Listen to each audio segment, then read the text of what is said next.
Hello guys, welcome to Pakistani reaction. तो कैसे हैं आप सब? मेरा नाम मुदस्सिर। मैं हूं बशीर। सो गाइस, अक्सर आपने देखा होगा चाइना के ड्रोन्स घुसपैठ कर लेते हैं, भारत की सरहद वगैरह में आ जाते हैं, कभी क्या घुसपैठ कर होते हैं। वाकई तो भारत ने उसका हल ढूंढ लिया। भारत के डीआरडीओ ने एक छोटा सा हथियार बनाया जो 1 सेकंड में चाइना के ड्रोन्स को चीर कर रख देगा, मतलब 2 टोटे करके रख फाड़ देगा। के रख देगा। एक मतलब चीन की ड्रोनों की फाड़ के रख देगा। यही सही बात, लफ्ज सही है बिल्कुल। तो देखते हैं कौन सा हथियार है और इतने कम समय में कैसे इतना फास्ट जल्दी हथियार बनाया भारत का डीआरडीओ। यार उसके लिए लाइक बनता है। भारत दिन रात लगा हुआ है भाई, भारत के सही बात ये है। अलग अलग से मतलब सही बात। वेपन बना रहा है।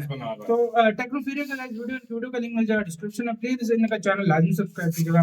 काउंट करते हैं 3 2 1 एंड स्टार्ट। दोस्तों, भारत और चीनी सैनिकों के बीच गलवान में खूनी संघर्ष के बाद से दोनों देशों के बीच सीमा विवाद को लेकर पिछले 2 साल से तनाव बरकरार है। पहले पूर्वी लद्दाख और फिर तवांग में चीन अपनी चालबाजी से बाज नहीं आ रहा है। 1962 की जंग में जीत के बाद से चीन लगातार भारत पर हावी रहने की कोशिश कर रहा है। हालांकि 1962 से लेकर अब तक की स्थिति में बहुत बड़ा बदलाव आ चुका है। अब भारत 1962 वाला भारत नहीं है। भारत का कद कूटनीतिक रूप से काफी महत्वपूर्ण हो चुका है। अमेरिका, फ्रांस, जर्मनी समेत यूरोप के कई देश भारत की कूटनीति का आज लोहा मानते हैं। वहीं आर्थिक मोर्चे पर भी भारत की स्थिति काफी मजबूत हुई है। इन सब के साथ भारत हथियारों के मामले में भी आज काफी एडवांस हो चला है। आज भारत ने ऐसे ऐसे घातक हथियार बना लिए हैं जिनकी ताकत को देख पूरी दुनिया हैरान है।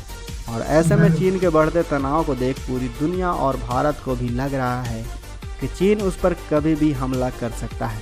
इसी को देखते हुए अब भारत एक ऐसे हथियार पर काम कर रहा है जो भविष्य के युद्ध में भारत को काफी बड़ी जीत दिला सकता है।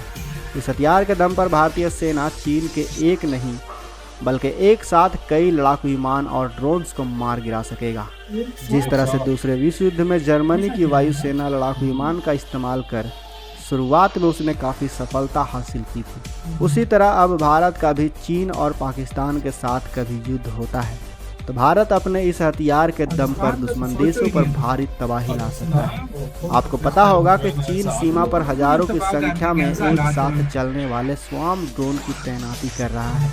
इससे किसी भी मिसाइल डिफेंस सिस्टम और सैनिकों को काफ़ी खतरा होता है। इतना ही नहीं, स्वार्म ड्रोन के जरिए निगरानी भी रखी जा सकती है। साथ ही यह दुश्मन के व्हीकल, डिफेंस इक्विपमेंट, दुश्मन के कमांड और कंट्रोल सिस्टम को भी टारगेट कर सकता है।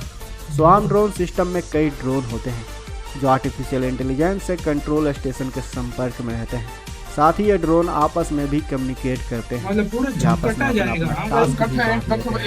कई ड्रोन के ग्रुप स्वार्म ड्रोन को जमीन में बैठे सैनिक भी ऑपरेट कर सकते हैं या फिर ये ऑटोमेटेड भी हो सकते हैं। युद्ध की स्थिति में यह ड्रोन बेहद कारगर साबित होते हैं।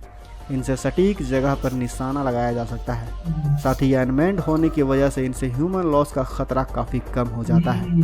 अब आप खुद सोच कर देखिए दोस्तों, चीन अगर हजारों की संख्या में स्वार्म ड्रोन से भारत पर हमला करता है तो इसके जवाब में भारत की मिसाइल डिफेंस सिस्टम हजारों की संख्या में मिसाइल को लॉन्च तो नहीं कर सकती है, क्योंकि एक मिसाइल की कीमत ड्रोन की कीमत से 1000 गुना ज्यादा होती है। मिसाइल डिफेंस सिस्टम को दुश्मन के लड़ाकू विमान और मिसाइल को मार गिराने के लिए विकसित किया गया है। इस कारण से भारत के वैज्ञानिक इन स्वार्म ड्रोन को मार गिराने के लिए EW यानी इलेक्ट्रॉनिक्स वॉरफेयर तकनीक को विकसित कर रहे हैं। नया सिस्टम दुश्मनों के विमान और ड्रोन को ध्वस्त करने के लिए किसी मिसाइल या बुलेट का प्रयोग नहीं करेगा। यह खास तरह की किरणें निकालेगा जो इलेक्ट्रोमैग्नेटिक सिस्टम के साथ मिलकर सीधे दुश्मनों के सिस्टम पर वार करेगी। यह दुश्मनों के रडार, सेंसर, नेविगेशन सिस्टम और डेटा कम्युनिकेशन का कनेक्शन तोड़ देगी। नतीजा उनकी हमला करने की पूरी योजना ठप पड़ जाएगी। ये काफ़ी असरदार तो है ही, साथ ही यह दुश्मन को ध्वस्त भी कर सकेगा। इसे सॉफ्ट प्रोटेक्शन भी कहा जा रहा है। यह ऐसा हथियार है जो मिसाइल का इस्तेमाल नहीं करेगा। यह सिस्टम काफ़ी सेंसिटिव होने के साथ ट्रांसमिशन पावर से लेस भी है।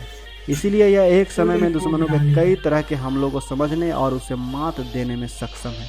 इसकी खासियत इसका इलेक्ट्रोमैग्नेटिक डोमेन सिस्टम है। ज़्यादातर missile, planes, UAV electromagnetic magnet का इस्तेमाल करते हैं। यह उसी को डिटेक्ट कर जवाब देता है। EW यानी इलेक्ट्रॉनिक वॉरफेयर को विकसित करने के लिए भारत के प्रेरणा ग्रुप ऑफ इंडस्ट्री ने अमेरिका की सेंट्री व्यू सिस्टम के साथ हाल ही में MOU पर समझौता किया है। इस समझौते से भारत की सीमा सुरक्षा मजबूत तो होगी ही, साथ ही निगरानी भी सही तरीके से और सटीक तरीके से हो सकेगी। इसे इलेक्ट्रॉनिक वॉरफेयर के मामले में अहम समझौता माना जा रहा है।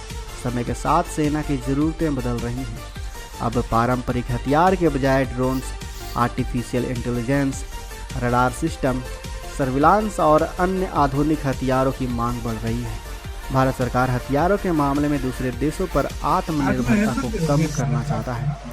इसीलिए भारत मेक इन इंडिया के तहत देश में इसके निर्माण को बढ़ावा दे रहा है। इस समझौते से भारत की सीमा सुरक्षा तो मजबूत होगी ही, साथ ही दुश्मन की निगरानी भी सटीक तरीके से की जा सकेगी। तो दोस्तों, आपका भारत के इस नए हथियार पर क्या विचार? इसी के साथ यार वीडियो खत्म। सबसे पहले तो यार मैं DRDO को सैल्यूट करना चाहूंगा। दिन ब दिन ऐसे ऐसे वेपन निकालते हैं जिसकी हमें होशो गुमान नहीं होती। चलो हमने काली वगैरह टाइप वेपन का नाम सुना है, वो मतलब इतने इकट्ठे इतने ज्यादा टारगेट्स वो हिट नहीं करता। एक और ये बात स्वॉर्म सुनाऊं वेपन मतलब अगर चाइना हजारों ड्रोन भी भेजता है ना, तो ये उसको भी EW टेक्नोलॉजी वही मैं कह रहा हूँ ना, लेजर टेक्नोलॉजी या इस तरह की इंडिया ने इतनी इस किस्म के मुख्तलिफ किस्म के वेपन्स बनाए हुए हैं। वही ना, बंदा हैरान होता है कि यार ये क्या हो रहा है, क्या मतलब क्या कुछ हो रहा है। और इधर एक और बात है, अब देखो सबको पता है युद्ध लड़ने के तरीके अलग हो गए हैं। अब वो तो दौर रहा नहीं है कि भाई आप टैंक्स लेकर आओगे और जो है ना मुख्तलिफ तोप अभी डिजिटल है सब कुछ। जो देश डिजिटल वेपन्स के मामले में आगे है ना, वो पूरी दुनिया पर राज करने वाला है। अब अमेरिका को देख लो, उसके पास किस तरह के वेपन है, दुनिया हैरान हो जाती है। इसी के ऊपर देख लो, अब भारत कर रहा है, चाइना कर रहा है, रशिया कर रहा है। क्यों? आजकल ये नहीं है कि भाई टैंक लेगा और बंदे ले जाओ। आजकल ड्रोन्स आ गए हैं, ड्रोन्स आ गए हैं, लेजर टेक्नोलॉजी आ गई है, मिसाइल इस तरह के आ गए। आजकल तो ऐसे ऐसे रोबोट्स आ गए जो खुद जंग लड़ रहे हैं। भाई इस बात से आइडिया लगा लो। और इंडिया डिजिटल जो है ना, वो क्या कहते हैं, वॉरफेयर के ऊपर काम कर रहे हैं, जो जंग वगैरह लड़ी जाए ताकि बंदों की भी, जो उनके सेना के, उनकी भी जान ना जाए और अगले दुश्मन को भी नुकसान पहुंचाया जाए, उस पर काम कर रहा है यार। यही तो फिर भाई आप देख लो, ये अंदाज है तो फिर जाहिर बात है DRDO भी पीछे और चीजों से नहीं रह सकता। लाजमी बात है। और DRDO क्या इस रूप किसके ऊपर काम कर रहा है, ये देख लो। अब चलो ये DRDO तो चलो बना, इसका काम भी वेपन बनाना है, इसका काम भी वेपन बनाना है। इसरो को देखो, वो भी वेपन्स बना रहा है। अब इस बात से आगे लगा लो, इंडिया की प्राइवेट कंपनीज देख लो, वो क्या कुछ कर रही हैं, कैसे कैसे वेपन्स बना रही हैं। यार मानना पड़ेगा, आप लोगों को भी यार गर्व होना चाहिए आपके। मतलब अभी तो हर चीज में लगभग भारत आत्मनिर्भर हो रहा है। डिजिटल टेक्नोलॉजी इंडिया के पास आ रही है। आपका क्या कहना है? अपने कमेंट सेक्शन में अपना बहुत ज्यादा ख्याल रखिएगा। तो यार